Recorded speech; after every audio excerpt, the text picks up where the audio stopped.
Hello focus, आज जिस opportunity के बारे में हम लोग आपस में बात करने वाले हैं, ये अपॉर्चुनिटी हमारे राष्ट्रीय केमिकल्स एंड फर्टिलाइजर्स लिमिटेड में निकाली गई है, जो कि हमारे गवर्नमेंट ऑफ इंडिया की अंडरटेकिंग है और आप सभी लोग इसे आरसीएफ के नाम से जरूर जानते होंगे।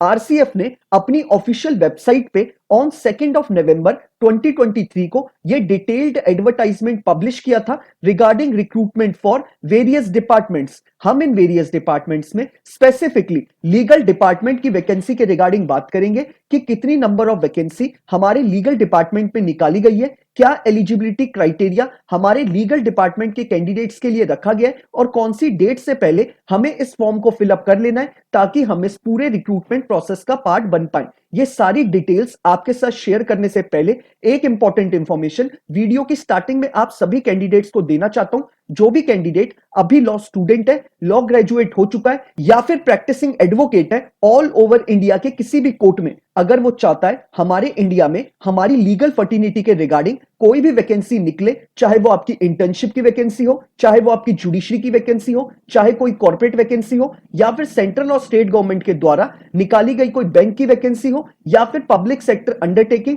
यानी पीएसयू की वैकेंसी हो या फिर हमारे प्रैक्टिसिंग एडवोकेट्स के लिए निकाली गई कोई इंपैनलमेंट की वैकेंसी हो, it means all over India में हमारे लीगल फर्टिनिटी के रिगार्डिंग कोई भी वैकेंसी निकलेगी, उस वैकेंसी के रिगार्डिंग आपको इस चैनल पे टाइमली अपडेट मिल जाएंगी ताकि आप टाइमली ही इन रिक्रूटमेंट प्रोसेसेस का पार्ट बन पाए और जल्दी से जल्दी एक अच्छी अपॉर्चुनिटी को ग्रैब कर पाए। तो मैं चाहूंगा जिस भी कैंडिडेट ने अभी इस चैनल को सब्सक्राइब नहीं करा है वो मेक श्योर करे कि वो इस चैनल को बिना सब्सक्राइब करे ना जाए ताकि उससे कोई भी लीगल अपॉर्चुनिटी की अपडेट मिस आउट ना हो। अब हम इस डिटेल्ड एडवर्टाइजमेंट के बारे में बात कर लेते हैं। राष्ट्रीय केमिकल एंड फर्टिलाइजर्स लिमिटेड, जिसको आप सभी लोग आरसीएफ के नाम से जरूर जानते होंगे, ये जो हमें डेजिग्नेशन ऑफर कर रहे हैं ये हमें मैनेजमेंट ट्रेनी की कर रहे हैं इन लीगल डिपार्टमेंट। इसमें जो हमारे लिए नंबर ऑफ वैकेंसी निकाली गई है वो हमारे लिए 2 वैकेंसी निकाली गई है और दोनों ही वैकेंसी हमारे अनरिजर्व्ड कैटेगरी यानी जनरल कैटेगरी के लिए निकाली गई है। आपको अपनी एजुकेशन साथ ही साथ आपको अपनी एज कैलकुलेट करनी है 1 सितंबर 2023 के अकॉर्डिंग, यानी अगर 1 सितंबर 2023 के अकॉर्डिंग आपकी एज 27 इयर्स कंप्लीट हो जाती है तो आप इस प्रोसेस का पार्ट नहीं बन सकते हैं। इट मींस अगर आपकी एज अभी बिलो 27 इयर्स है तो आप इस पूरे रिक्रूटमेंट प्रोसेस का पार्ट बन सकते हैं। एजुकेशनल क्वालिफिकेशन में बोला है कि अगर आप एक एलएलबी ग्रेजुएट है from a recognised university, irrespective आपने 3 ईयर का एलएलबी कोर्स करा है या फिर 5 ईयर का बीए एलएलबी का इंटीग्रेटेड कोर्स, अगर आपने अपनी एलएलबी में और साथ ही साथ एलएलएम में आपने 60% एंड अबव स्कोर करा है तो आप इस पूरे रिक्रूटमेंट प्रोसेस का पार्ट बन सकते हैं। अब बात कर लेते हैं हम एज रिलैक्सेशन के ऊपर। इन्होंने क्लियरली मेंशन करा है कि अगर कोई कैंडिडेट एससी या फिर एसटी कैटेगरी से बिलोंग करता है तो उसे 5 साल का एज रिलैक्सेशन मिलेगा और अगर कोई कैंडिडेट ओबीसी के नॉन क्रीमी लेयर कैटेगरी से बिलोंग करता है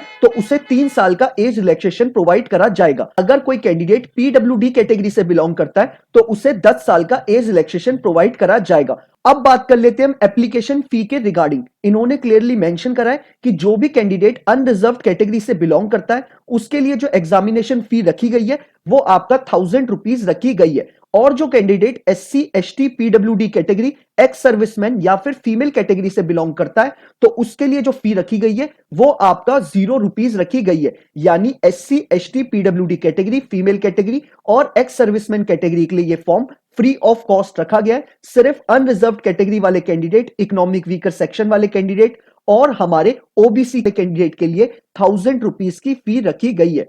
अब बात कर लेते हैं हम इसमें रेम्यूनरेशन के ऊपर। इन्होंने क्लियरली मेंशन करा है कि जब आपका इसमें सिलेक्शन होगा, आपका शुरुआत का पहला साल जो होगा वो आपका ट्रेनिंग का होगा और आपको ट्रेनिंग के दौरान 30,000 रुपीज मंथली प्रोवाइड करा जाएगा। साथ ही साथ इन्होंने बोला है कि आपकी जो जॉब लोकेशन होगी वो या तो आपकी ट्रॉम्बे होगी या फिर थाल होगी या फिर आपको ऑल ओवर इंडिया में किसी भी जगह पोस्ट किया जा सकता है। और इन्होंने क्लियरली मेंशन करा है कि जो आपका 1 साल की ट्रेनिंग होगी उसमें आपको ये लोग हॉस्टल प्रोवाइड करेंगे जो कि आपके लिए फ्री ऑफ कॉस्ट होगा और वो शेयरिंग बेसिस पे होगा। पहले साल जो आपको सैलरी प्रोवाइड करी जाएगी वो आपको 30,000 रुपीज प्रोवाइड करी जाएगी प्लस आपको 2500 रुपीज मंथली एक्स्ट्रा प्रोवाइड करे जाएंगे ताकि आप अपने ट्रेवलिंग एक्सपेंस उससे निकाल पाए। और साथ ही साथ जब आपका 1 साल का कंप्लीट ट्रेनिंग हो जाएगी, उसके बाद जो आपको सैलरी यानी रेम्युनरेशन प्रोवाइड करा जाएगा, वो आपको 81,900 रुपीस मंथली प्रोवाइड करा जाएगा। इसके साथ आपको सारे एक्स्ट्रा अलाउंसेस प्रोवाइड करे जाएंगे, यानी आपको अकोमोडेशन प्रोवाइड करा जाएगा, मेडिकल फैसिलिटी प्रोवाइड करी जाएगी, यानी एक गवर्नमेंट जॉब में जो जो फैसिलिटीज आपको मिलती हैं, वो सारी फैसिलिटीज आपको आरसीएफ प्रोवाइड करेगा। आपका जो पे ग्रेड होगा वो आपका 40,000 से लेके 1,40,000 के इन बिटवीन होगा। अब बात कर लेते हैं सिलेक्शन प्रोसेस के ऊपर। इन्होंने क्लियरली मेंशन करा है कि आपका पहले ऑनलाइन टेस्ट कंडक्ट कराया जाएगा और जो भी कैंडिडेट ऑनलाइन टेस्ट को क्वालिफाई करेंगे उसके बाद उनका पीआई यानी पर्सनल इंटरव्यू कंडक्ट कराया जाएगा और जो कैंडिडेट पर्सनल इंटरव्यू को भी क्लियर कर देंगे वो ही इस पूरे फाइनल सिलेक्शन में सिलेक्ट होंगे। अब बात कर लेते हैं ऑनलाइन टेस्ट के ऊपर। इन्होंने क्लियरली मेंशन करा है कि आप अपने फॉर्म में आरसीएफ ने क्लियरली मेंशन करा है कि आप अपने सेंटर कौन कौन सी जगहों पर चुन सकते हैं। मैं आपको एक बार पढ़ के बता देता हूं। आप अपना exam centre Bhopal, Delhi NCR, Lucknow, Hyderabad, Bengaluru, Chennai, Guwahati, Kolkata, Mumbai, Navi Mumbai, Thane, MMR region, Nagpur, ये सारी जगहों में से कोई भी जगह आप अपना एग्जाम सेंटर चूज कर सकते हैं और आपका medium of test Hindi plus English दोनों लैंग्वेजेस में होगा। अब बात कर लेते हैं एग्जाम पैटर्न के बारे में। आपके एग्जाम में आपके नेगेटिव मार्किंग भी होगी और जो आपका एग्जाम का टोटल ड्यूरेशन होगा वो आपका 90 मिनट्स का होगा, जिसमें आपको 100 क्वेश्चंस आएंगे। उन 100 क्वेश्चंस में आपके जो 50 क्वेश्चंस होंगे वो आपके डिसिप्लिन यानी आपके सब्जेक्ट रिलेटेड होंगे और जो बाकी 50 क्वेश्चंस होंगे वो आपका general English, quantitative aptitude, reasoning and general knowledge and awareness के ऊपर होंगे। आपका हर एक क्वेश्चन 1 नंबर का होगा और इसमें आपके नेगेटिव मार्किंग भी होगी। अब बात कर लेते हैं जो भी कैंडिडेट एग्जाम को क्वालिफाई कर लेंगे उसके बाद आपके इंटरव्यू में 1:7 के रेशियो में कैंडिडेट्स को कॉल करा जाएगा। आपके ऑनलाइन टेस्ट का जो वेटेज होगा वो 80% होगा और जो आपके पीआई का वेटेज होगा यानी पर्सनल इंटरव्यू का जो वेटेज होगा वो आपका 20% होगा। तो आपको अपने एग्जाम में साथ ही साथ इंटरव्यू में दोनों में बहुत अच्छा प्रेजेंट करना है अपने आप को, तभी आप इसमें सिलेक्ट हो पाएंगे।